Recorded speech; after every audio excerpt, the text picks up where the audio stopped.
Cloth channel. In today's video, I will be replacing this valve cover gasket on a 2019 Kenworth T680 MX13 EPA17. Stay tuned. So, in case you're wondering why I'm replacing my valve cover gasket, I've been having this code and issue for quite a while. That's a code. It is saying that there's a leak within the crankcase system. So these are the checks that the code reader says you should do. Like check for the oil dipstick, the oil fill cap, loose or leaking crankcase ventilation hose, etc. You can pause the video to see the symptoms. So these are all the symptoms that code represent. Also, this same code is the one that you will get for your crankcase ventilation module, but in my case I eliminated that problem because this code comes on occasionally, especially when I'm doing a force regen. So let me show you guys how I came to conclusion that it is my valve cover gasket. So upon learning what could possibly cause all of those issues, as you can see, my oil dipstick is in, my oil fill cap, and there's no excess blow by my crankcase vent system. And upon further inspecting, this is what I see, guys. If you can look, there's oil seeping through the crankcase or valve cover gasket. So that is how I came to conclusion that was my problem. Also, guys, I did a full maintenance on this truck yesterday, which includes greasing all components, oil filter, fuel filter change, and all of that. This hose right here, this coolant hose, it was leaking, and I also replaced that hose. So if you want me to make a video of explaining what I did, I can do that. And also my iron low switch, this hose was leaking. There are two fittings below right here that I also replaced. So if you guys want me to make a video explaining or showing you exactly how to replace the fittings on this, just comment down below and I will make a video for you guys. So in today's replacement, these are the tools and parts that I'll be using. This is a 8mm, this is a 11mm socket, this is a 13mm. I have a few extensions, brake parts cleaner. I'm using my impact, that's a swivel, and that's the impact. You can also use a ratchet handle. This is the part number for the valve cover gasket. I just went to the dealership and gave them my VIN number, and this is what they gave me. So I'm not even sure if it's a correct one, but it should be. So yeah, so that's it, guys. Let's get to it.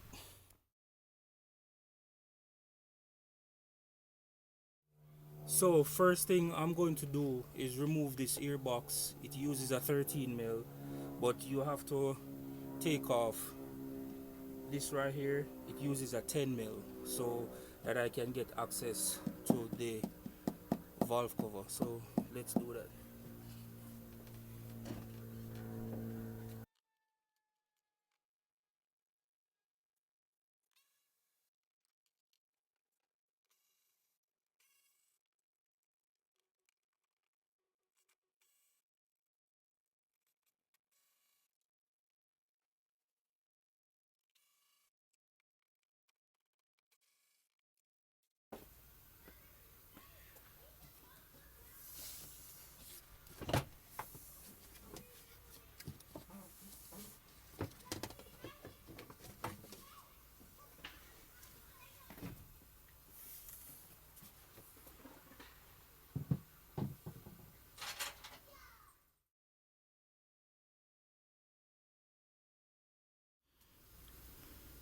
So now that the airbox is out of the way, let's take off this valve cover. I see it used two set of bolts. It uses a 8 and a 11, but the 11 take it off completely. The 8 mil take off the top part of it. So let's take it off.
So the old gasket is out and the new gasket is in. Unfortunately, they didn't sell me this one, so I guess I have to do that some other time. So to take this off, you have to take off all the injector connectors. You have to remove this bulkhead, remove this sensor wire out of the way, and that's how you take it off. So you have to remove 1, 2, 3, 4, 5, 6, 7, 8 connectors. So as you can see, it's off, and I clean up the block. So time to get it back on.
So guys, I got most of them in, but let me show you something. If you look on the bolt right here for the lower valve cover, you can see there's a gap right here, and then make sure that it goes on snugly. If you can look inside, you see it went through the gasket itself, so make sure that you do that. So time to get it back on.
And that is the end of the install, guys.